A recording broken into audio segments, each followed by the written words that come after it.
I only been here a year and a half, but I've seen, especially often older Chinese, argue with police all the time.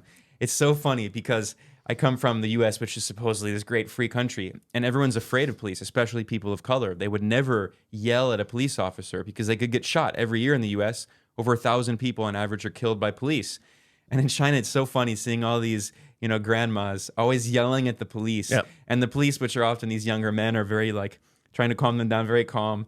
It's so funny. And you're like, wait, which is the police state? The police here don't have any guns. Yeah, you are far more likely to see ordinary people yelling at police here than the other way around. And I mean, to be honest, I've actually even done it, and I've had to remind myself. I said, you know what? When I go back home, I got to remember I can't do this anymore. Like, for example, here in Chongqing, they started this campaign to check for illegally modified motorbikes because some of them have been racing around at night, creating a lot of noise pollution. And so they set up shop under this one particular bridge where they stop all the motorcycles to check them to see if they've been illegally modified, to make sure you have your motorcycle license and everything like that. And it's usually very quick. But because they were told they needed to do this, they just set up in this one convenient spot that's really easy to stop people. And if it's raining, they're under the cover of the bridge and stuff like that. But they set up there for so many days that I got stopped like 3 or 4 times. And every time I got to show show my license, they quickly take a picture of my bike, make sure it's not illegally modified.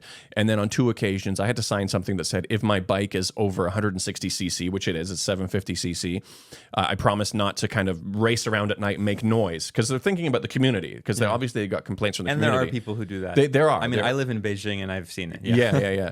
But then I took my helmet off and I was really annoyed at them. I'm like, listen, you're here every single day at the same spot at the same time. Every single day, you're going to get the same people. This is the 3rd time you've stopped me.